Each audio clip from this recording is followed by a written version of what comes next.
하나님의 말씀 봉독하겠습니다. 신명기 7장 1절에서 11절까지의 말씀입니다. 구약성경 271면 어간에 있습니다. 신명기 7장 1절에서 11절까지의 말씀입니다.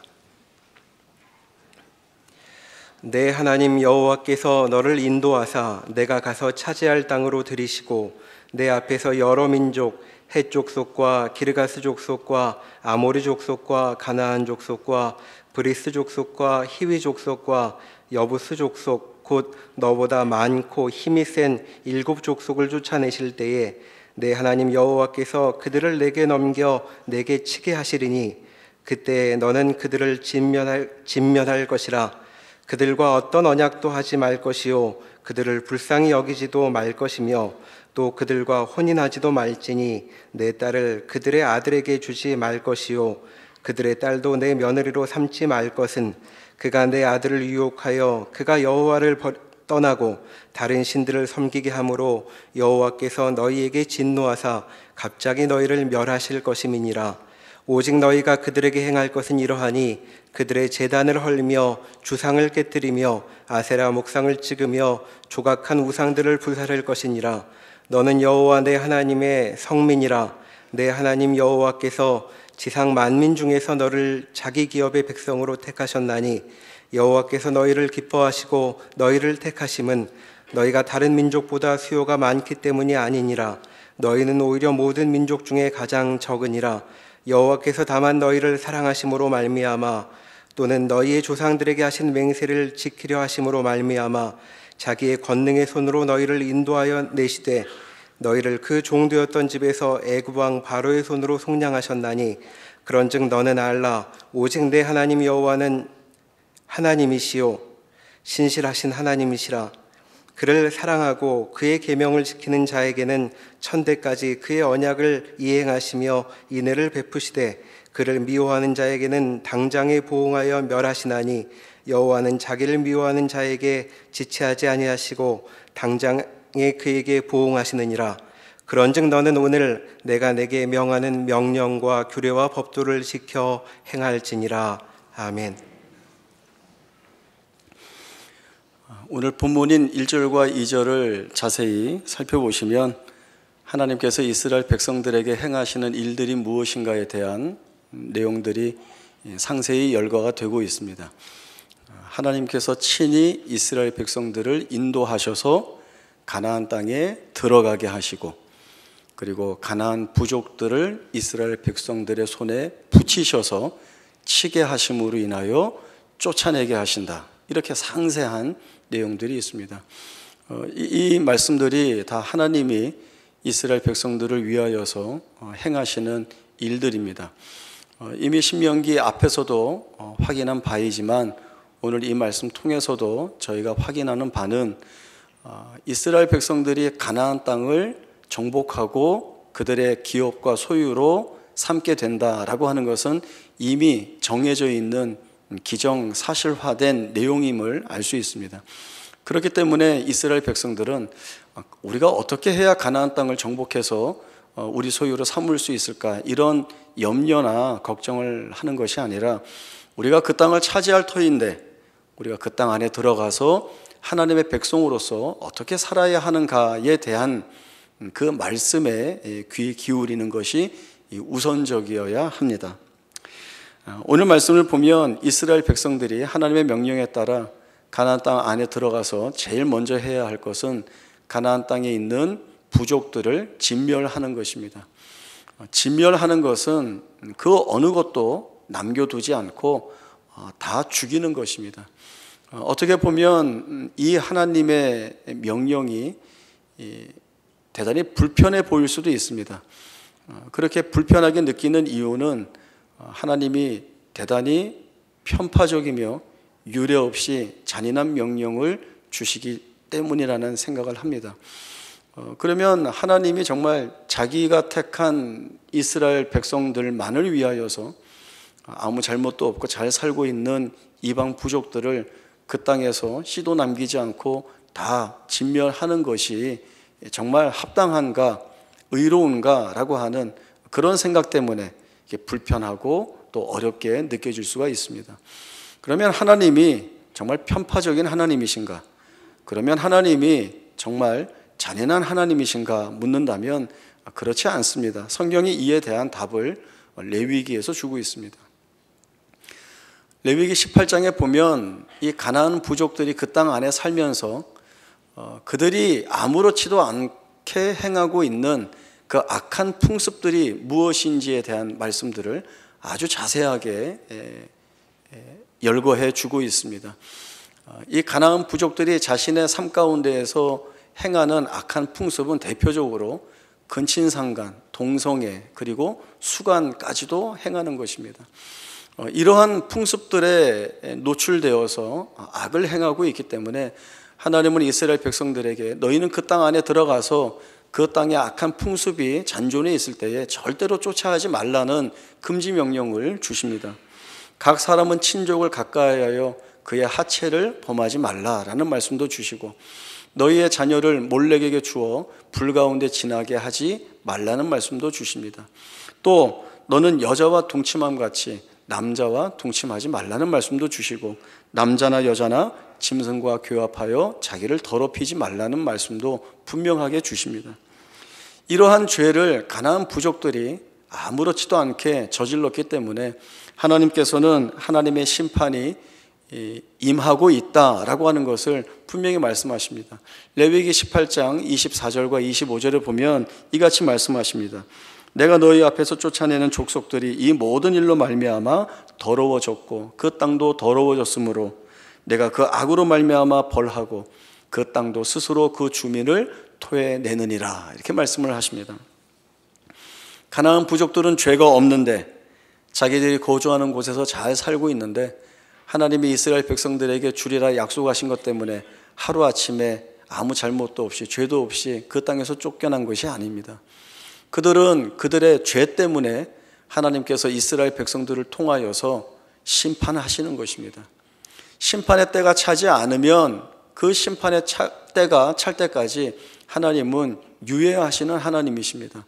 그러나 그 심판의 때가 이르면 하나님께서는 반드시 그 죄와 악에 대하여서 벌하시는 심판하시는 하나님이십니다. 그렇게 스스럼 없이 죄와 악을 저지르는 자들이기 때문에 이들과 함께 해서는 절대 안 되는 것입니다. 아무리 세상적으로 어떤 이익과 유익이 있다 할지라도 이들과 함께 한다면 그것은 죄와 악을 저지르고 심판받을 것이 불보듯 자명한 일이 됩니다. 하나님은 이러한 가운데에서 분명한 단절을 원하고 계십니다. 더하여 주시는 말씀도 있습니다. 그들과 언약도 하지 말고 혼인도 하지 말고 우상도 함께 섬기지 말라는 말씀을 주십니다. 하나님은 이 같은 금지 명령을 주시는 이유가 분명합니다. 언약을 맺고 그리고 혼인을 하고 함께 우상을 섬기는 것은 이러한 교제와 교류 그리고 합의를 통하여서 서로 간의 이익을 극대화하자는 의도가 담겨 있는 것입니다. 결국 이 말은 무엇인가 하면 하나님을 의지하는 것보다 사람을 더 의지한다는 것이죠. 이것은 절대적으로 있어서는 안 되는 일입니다. 적당히 타협하는 것은 안전해 보이기도 하고 또 많은 유익을 얻을 수 있을 것 같습니다. 언약을 맺어서 우리 서로 침략하지 말자, 우리 서로 돕자, 공동의 적을 무찌르자, 우리가 서로 우리의 아들, 딸을 주어서 이렇게 통혼을 함으로 인하여서 우리가 교제하고 하나 되는 것을 확인하자. 우리가 우상을 섬길 때 너희가 와서 같이 하면 얼마나 좋겠는가라고 하는, 겉으로 볼 때에는 좋아 보이고 그래서 유익이 있어 보이고 화려해 보이지만 그러나 이러한 죄와 악을 저지른 자들과 적당히 타협하게 되면 반드시 하나님과의 영적인 관계는 균열이 생길 수밖에 없고 결국엔 단절될 수밖에 없는 것입니다. 하나님은 이스라엘 백성들에게 사람을 의지하는 것에 목숨을 걸지 말고 하나님을 의지하여 사는 것에 목숨을 걸라고 명령을 주시는 것입니다. 하나님의 백성이 누릴 참된 평안과 안식은 하나님이 주시는 것 안에서만 확인받을 수 있는 내용들입니다. 아무리 가나안 부족과 함께 하여서 좋은 것들을 취할 수 있는 조건 속에 있다 할지라도 또 실제로 그렇게 얻어서 누린다 하여도 하나님 없이 그들이 받아서 누리는 것은 영원할 수 없습니다. 그리고 완전할 수 없고 그 가운데 참된 의미와 진리가 담길 수가 없게 되는 것입니다. 이러한 명령들이 주어지는 이유는 단 하나로 모아집니다. 이스라엘 백성들이 하나님의 백성다워져야 한다라고 하는 것입니다. 하나님이 거룩하시니 그 백성도 거룩해야 합니다. 이 거룩해지는 것은 외형의 문제만이 아니라 그 삶의 내용이어야 하고 본질이어야 합니다. 그러나 문제는 이스라엘 백성들 자신들 안에 이 거룩이 담겨져 있지 않다는 것입니다. 자신들 안에 있는 것이 아니기 때문에 스스로 만들어낼 수가 없습니다. 이스라엘 백성들이 거룩함을 드러내기 위해서는 하나님과 묶여야 하는 것입니다. 하나님을 믿고 붙들고 의지하고 그 말씀이 주시는 바에 따라 순종할 때에 하나님의 거룩하심이 그 백성에게 흘러 그 백성의 삶 가운데에서도 하나님의 거룩하심을 드러낼 수 있는 것입니다. 그래서 하나님의 거룩한 백성이 되기 위해서는 이 이스라엘 백성들이 하나님이 자신들에게 어떤 하나님으로 찾아오셨는지, 그리고 그 하나님이 이루신 일의 내용과 결과들을 바라보면서 그 하나님에 대한 신뢰와 믿음을 지녀야 하는 것입니다. 오늘 본문이었던 신명기 7장 7절에서 9절까지의 말씀을 다시 한번 보겠습니다. 신명기 7장 7절에서 9절입니다. 여호와께서 너희를 기뻐하시고 너희를 택하심은 너희가 다른 민족보다 수요가 많기 때문이 아니니라. 너희는 오히려 모든 민족 중에 가장 적으니라. 여호와께서 다만 너희를 사랑하심으로 말미암아 또는 너희의 조상들에게 하신 맹세를 지키려 하심으로 말미암아 자기의 권능의 손으로 너희를 인도하여 내시되 너희를 그 종되었던 집에서 애굽 왕 바로의 손에서 속량하셨나니 그런즉 너는 알라. 오직 내 하나님 여호와는 하나님이시요 신실하신 하나님이시라. 이스라엘 백성들은 전적으로 하나님의 사랑과 은혜로 인하여서 하나님의 거룩한 백성으로 여겨지고 있고 또 다른 민족과 구별되고 있는 것입니다. 이스라엘 백성들이 뭐 좋은 것을 가지고 있어서 뭘 잘해서가 아니라 일방적으로 하나님께서 택하여 주신 그 이유는 사랑하셨다는 것입니다. 그리고 조상들에게 맹세하신 것을 지키기 위해서 택하여 자기 백성 삼으셨다라고 하는 것입니다.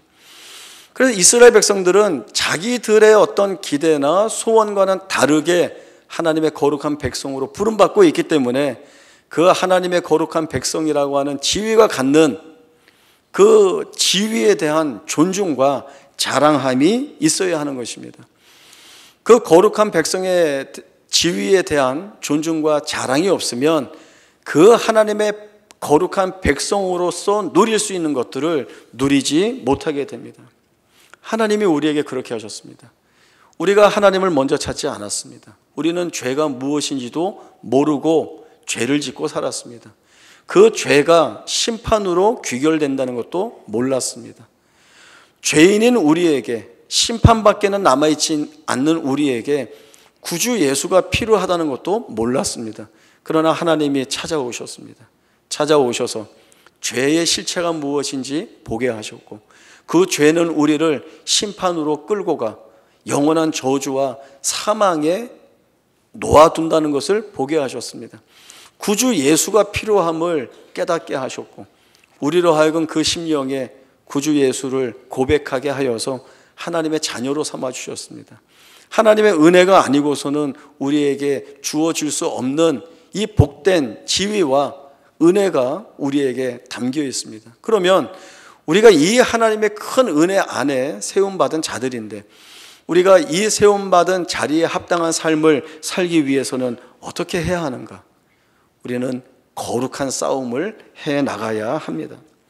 하나님은 이스라엘 백성들이 가나안 땅 안에 들어가서 세상 앞에 무언가를 드러내기를 원하셨습니다. 그것이 무엇인가 하면 가나안 땅 안에 살고 있는 사람들이 자기 힘에 근거하여서 자기의 만족을 위하여서 자기를 위하여서 살아가는 자들 앞에 자기의 힘과 능력과 만족이 아니라 하나님의 손에 붙잡혀서 사는 인생들이 얼마나 부유하고 넉넉하고 그리고 감사하며 사는가를 보이게 함으로 인하여 하나님이 옳으시다, 그 하나님이 위대하시다라고 하는 사실들을 확인시켜 주시고 싶었던 것처럼 하나님은 오늘도 우리를 세상 앞에 세워서 우리로 하여금 하나님이 이 땅 안에 은혜를 부어주시고 또 잃어버린 영혼들을 지금도 부르시는 그 하나님으로 만나 주신다는 사실들을 드러내 보이시기를 원하시고 계시는 것입니다.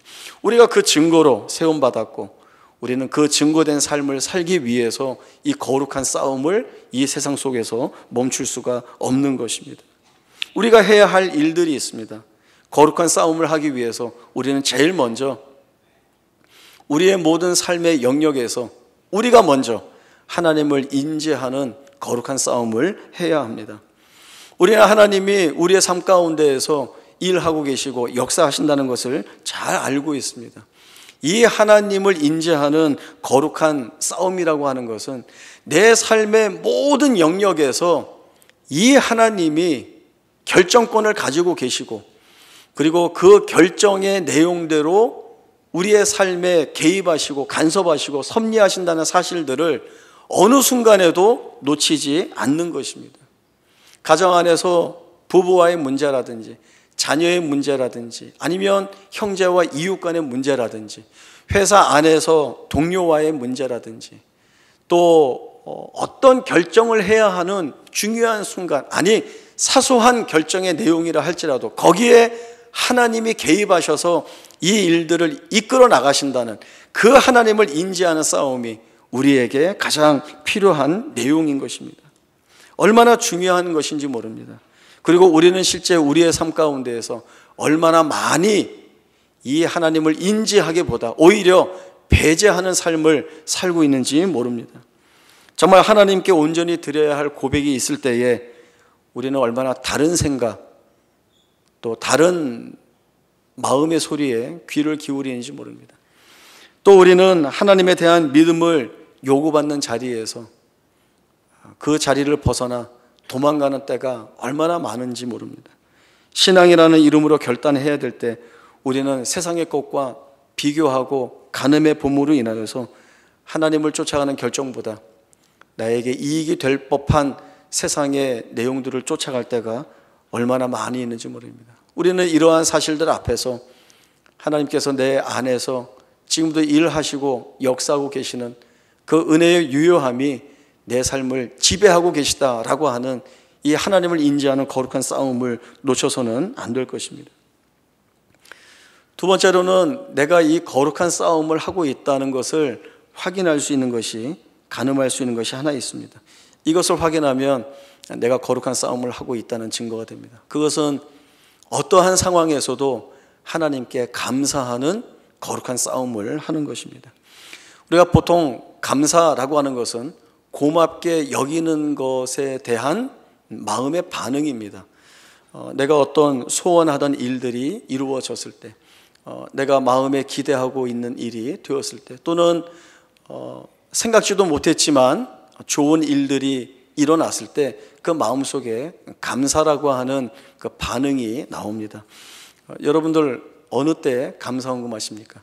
다 이럴 때 하죠. 좋은 일이 있을 때, 내가 기쁠 때, 여기에 하나님이 어떤 은혜를 주셨구나 이렇게 고백될 때 감사헌금을 합니다. 저도 그래왔습니다. 그러나 감사하지 못하는 상황에서 감사의 고백을 하는 우리 믿음의 선진의 모습들을 보면서 진정한 감사는 어떤 자리, 어디에서 어떻게 드러나야 하는가 많이 고민하게 되었습니다. 제가 오래전에 여수에 있는 손양원 목사님 순교 기념관에 다녀온 적이 있습니다. 손양원 목사님은 우리에게 그 한생병에 걸린 환우들을 치료하는 애양원 사역을 하신 목사님으로, 또 그 영화가 있었습니다. 사랑의 원자탄, 거기에서 그 소개된 목사님으로 잘 알고 있습니다. 목사님이 그 신사참배 거부하심으로 옥에 갇히셔서 옥고를 치르시다가 해방되어서 옥에서 나오신 후에 교회로 돌아와서 사역을 하십니다. 그러다가 1948년에 여수 순천 사건으로 인하여서 동인과 동신이라고 하는 두 아들을 잃게 됩니다. 그때 이 두 아들을 죽인 원수가 안재선이라고 하는 사람인데, 이 사람이 사형 선고를 받았는데 오히려 이 사람을 살려달라는 탄원서를 이 손영원 목사님이 내게 됩니다. 탄원서를 낸 이유는 이것입니다.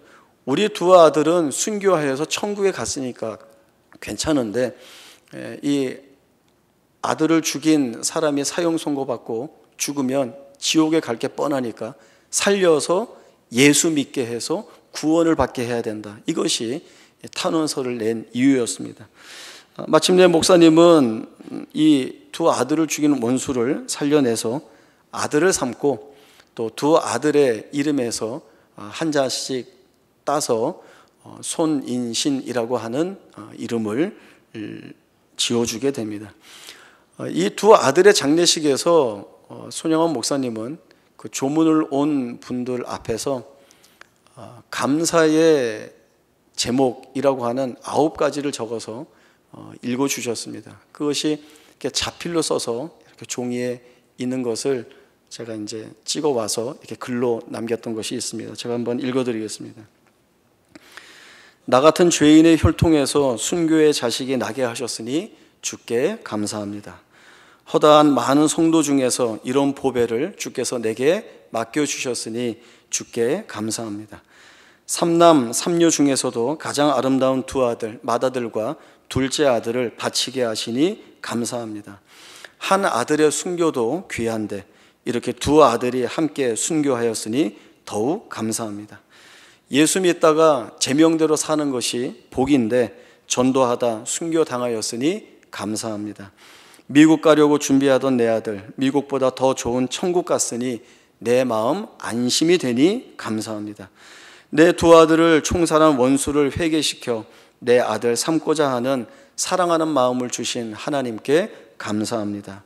내 두 아들의 순교의 열매로 무수한 천국의 아들들이 생길 것을 생각하니 감사합니다. 이 같은 역경 속에서도 하나님의 사랑을 깨닫고 믿음과 사랑을 찾는 기쁜 마음, 여유 있는 마음을 주시니 주께 감사합니다. 그리고 10년치에 해당되는 감사 헌금을 이렇게 봉투에 써서 봉헌을 하셨습니다. 순교의 두 아들이나 주신 감사의 봉헌금. 그 기념관에 가면 이 감사 내용 적은 것하고 이 감사 헌금 봉투가 이렇게 빛바래져서 이렇게 전시가 되어 있습니다. 그것을 보면서 참 많은 것을 생각하게 되었습니다.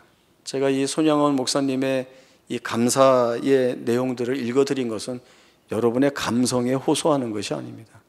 제가 뭐 여기에 서서 감성파리에서 무슨 인기를 얻겠습니까? 우리 믿음의 선배들이 하나님 앞에서 어떠한 자리, 어떠한 조건, 어떠한 처지 속에서 그 감사의 고백을 어떻게 가지고 있는가를 돌아보면서 우리가 우리의 자신을 돌아보고 다시금 우리를 하나님의 은혜된 자리 앞에 세우고자 하는 것입니다. 무엇을 먹을까, 무엇을 마실까, 무엇을 입을까 염려하지 말라. 내일 일을 염려하지 말라. 이렇게 말씀을 주셨는데 우리는 매일같이 우리가 세상에서 무엇을 먹어야 하나, 무엇을 마셔야 하나, 무엇을 입어야 하나, 이 세상의 염려에 붙잡혀서 주의 나라와 의를 위하여 살아야 하는 이 모든 일들을 얼마나 많이 놓치고 있는지 모릅니다. 아무것도 염려하지 말고 다만 모든 일에 기도와 간구로 너희 구할 것을 감사함으로 하나님께 아뢰라. 이렇게 말씀을 주셨는데 아무것도 염려하지 않는 것이 아니라 모든 것을 염려하는 것에 다 내 자신을 빼앗겨서 감사하지도 않고 또 감사할 자리에 있으면서도 오히려 불평과 불만을 하나님 앞에 쏟아내지 않았는가라고 하는 생각들을 다시 한번 해보게 됩니다.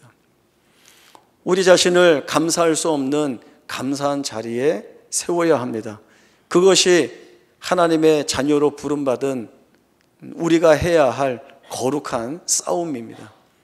세상에 있는 사람들은 감사한 것이 있을 때에만 감사하고 감사한 것이 없을 때에는 감사하지 않는 것이 상식적이고 일반적이라고 이야기하겠지만 우리는 우리에게서 하나님이 어떻게 일하시는지를 우리가 분명히 알고 있기 때문에 감사할 수 없는 자리에서조차 감사하는 것이 바로 하나님이 어떤 분이신지, 이 하나님이 지금도 우리 안에서 어떻게 일하고 계시는지를 분명하게 알 수 있는 참된 믿음의 고백이 된다는 것입니다. 이스라엘 백성들이 광야에 있을 때 그 광야는 싫은 곳이었습니다. 단 하루도 머물고 싶은 자리가 아니었습니다. 거칠고 척박하고 먹을 것도 하찮고 늘 마실 물에 대한 염려를 해야 하고 이방 부족들이 쳐들어오면 어떡하나 염려하고 두려워하는 것들이 바로 그 광야 자리였습니다. 그러나 하나님이 말씀하시는 광야는 전혀 다릅니다. 이 광야에서 징계와 훈련과 단련의 과정과 시간들을 통하여서 하나님의 백성답게 만들어지는 것이고, 하나님의 백성답게 만들어지는 것이야말로 그 하나님의 백성에게는 가장 은혜로운 자리, 가장 필요한 은혜인 것을 보게 하셨기 때문에 바로 우리가 감사할 수 없는 자리가 바로 하나님이 우리 가운데 찾아오시는 자리이고, 찾아오신 하나님은 부족하지 않게 은혜를 주신다는 것들을 저희들이 봐야 하는 것입니다. 하나님이 주셔야 받는 것이 아니고 주어져 있는데 우리가 모르는 것입니다. 그렇기 때문에 모르지 말고 보라는 것입니다. 깨달으라는 것입니다. 주신 은혜가 무엇인지 알고 그래서 마땅히 드려야 할 감사의 고백을 하라는 것입니다. 이것이 우리의 거룩한 싸움입니다. 이 싸움에 져서는 안 되는 겁니다.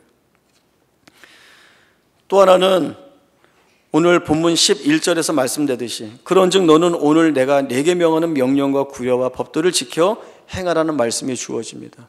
우리가 하나님의 거룩한 백성이 되기 위해서 제일 먼저 해야 할 것은 바로 하나님이 주시는 이 말씀에 귀를 기울이고 그리고 그 말씀에 순종해야 하는 것입니다. 우리 사무엘상 28장 3절에서 9절까지의 말씀을 찾아서 보겠습니다. 구약 성경 457쪽쯤 됩니다. 사무엘상 28장 3절에서 9절까지의 말씀입니다.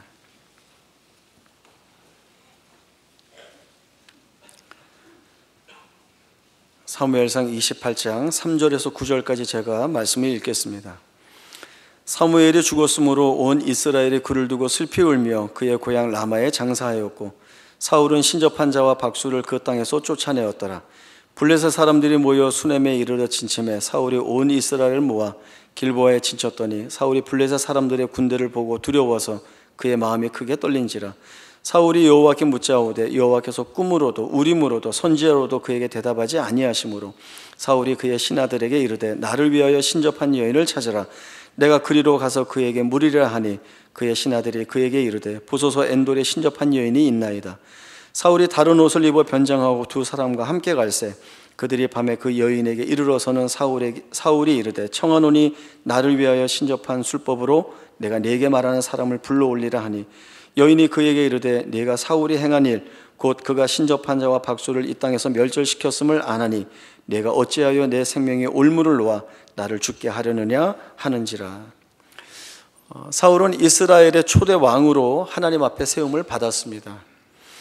지금까지 이스라엘은 하나님이 다스리시는 신정 통치 국가였습니다. 그러나 백성들이 원하여서 왕을 세우시기는 하지만 하나님은 이 세우신 왕을 통하여서 이스라엘 백성들을 여전히 다스리시는 신정 통치 방법을 사용하고 계십니다.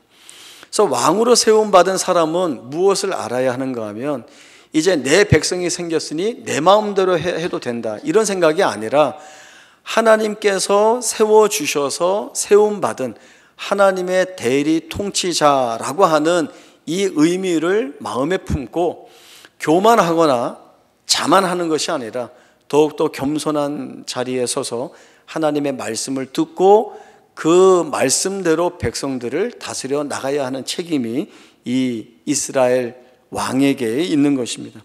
그러나 사울은 하나님에 대한 전적인 신뢰와 순종보다는 자신의 영광과 안위에 우선을 두었습니다. 사울은 사무엘상 13장에 보면 블레셋과의 전쟁에 앞서서 사무엘 선지자가 번제를 드려야 하는데 시간이 늦게 오자 자기가 선지자가 되어서 그 번제를 드리게 됩니다. 이러한 사울의 행동은 하나님의 말씀에 위배되는 것이고 또 하나님이 세우신 질서를 깨뜨리는 것입니다. 나아가서는 근본적인 신앙에 있어서 잘못된 죄를 범한 것입니다. 또 사무엘상 15장에서는 아말렉과의 전쟁에서 그 아말렉 족속 또 그들이 가지고 있는 가축들을 하나도 남기지 말고 진멸하라는 명령을 받았는데 자기가 볼 때에 좋은 것들, 기름진 것들은 자기를 위하여서 다 남겨오게 됩니다. 사무엘 선지자가 묻죠. 이 남긴 것이 무엇이냐라고 할 때 자기의 욕심과 욕망에 의해서 가지고 왔지만 이렇게 변명을 둘러댑니다. 하나님께 제사 드리려고 가지고 왔습니다. 사무엘 선지자가 이때 순종이 제사보다 낫다는 말씀을 줍니다. 이러한 배경 하에서 사무엘상 28장을 봐야 합니다. 사무엘이 죽고 나서 사울은 신접한 자와 박수 무당들을 땅에서 다 쫓아냅니다. 하나님이 좋아하실 법한 그 종교적 개혁을 단행한 것으로 보여집니다. 그러나 이것이 하나님을 위한 것이 아니라고 하는 것이 결국 말씀을 통해서 보게 됩니다. 블레셋과의 전투를 앞두고 사울 왕이 하나님께 묻는데 하나님께서 답을 주시지 않습니다. 그러면 그때 사울 왕이 뭘 해야 되는가 하면 하나님께서 답을 주실 때까지 그 앞에 엎드려 말씀을 구해야 합니다. 그래도 주시지 않으면 자기가 무엇을 잘못하고 있는지 자신의 삶을 돌아봐야 합니다. 생각나는 죄가 있으면 회개해야 하고 끝까지 주의 은혜를 구하면서 그 말씀을 듣고자 하는 자세를 지니고 있어야 합니다. 그러나 사울은 그 하나님을 뒤로 하고 자기가 쫓아냈던 신접한 자를 찾아갑니다. 이것이 사울이 잘못한 내용입니다. 성경은 이 사울이 하나님을 버렸고 하나님의 말씀에 불순종했다라고 말씀을 합니다. 이 시점에서 다윗이라고 하는 인물을 저희가 생각해 보면 다윗은 전혀 달랐던 것을 보게 됩니다. 다윗도 수없이 많은 시련을 겪고 오랫동안 고난의 삶을 살아갔습니다. 그러나 이 다윗은 어떤 순간에도 하나님을 떠나거나 하나님의 은혜를 배제하는 그러한 모습을 보이지 않았습니다.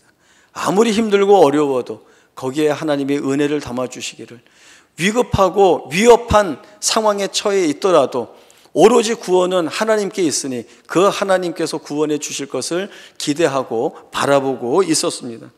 여호와여 어찌 나의 대적이 그리 많은지요. 그러나 주께서 나와 함께 하시기 때문에 천만인이 나를 둘러칠지라도 내가 두려워하지 않습니다. 여호와여 내가 징계를 받게 되었지만 주께 기도하오니 은혜를 주셔서 내가 하나님 앞에 올려드리는 기도를 받아 주옵소서. 여호와 내 하나님이여 내가 주께 피합니다. 주님만이 나의 참된 구원이시니 나를 구원하여 주옵소서. 늘 다윗의 기도는 하나님을 목적하고 있고 그 하나님의 일하심을 기대하고 있었습니다. 우리의 삶의 모습은 어떠해야 되겠습니까? 우리가 싸워야 할 거룩한 싸움은 무엇이어야 하겠습니까? 우리가 하나님이 나의 삶의 참 주인이라는 고백을 갖는다고 한다면 우리는 무엇을 고백하고 무엇을 결정하고 어떻게 살아야 하겠습니까? 세상의 많은 것들이 우리를 미혹하고 시험합니다. 얼마나 화려하고 좋아 보이는지 모릅니다. 약간만 내가 타협하면 내가 누릴 이익이나 유익이 얼마나 큰지 모릅니다. 세상의 영광이 다 내게 주어지는 것처럼 보입니다.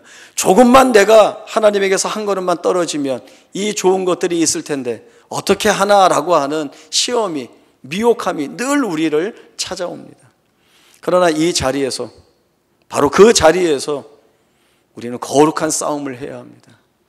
세상의 것이 나를 책임질 수 없고 세상의 것이 나를 완전한 진리의 자리, 생명의 자리로 인도할 수 없다라고 하는 이 분명한 사실들을 바라보면서 우리의 참 주인 되시고 생명 되시고 영광이 되시는 하나님 앞에 나를 끌고 나가기 위한 정말 땀을 흘리고 눈물을 흘리고 피를 쏟는 거룩한 싸움이 우리에게 있어야 하는 것입니다. 예수 믿는 것 쉽지 않습니다. 하나님 말씀대로 사는 것 정말 어렵습니다. 이것이 쉽고 어렵지 않다면 누구나가 할 수 있겠죠. 그러나 하나님은 이 자리로 우리를 부르고 계십니다. 불러드리고 계십니다. 그리고 이 싸움에서 승리할 수 있는 힘을 우리가 내는 것이 아니라 하나님이 낼 수 있도록 은혜를 주십니다. 우리는 이 자리까지 그렇게 걸어왔습니다. 그렇게 싸워왔습니다.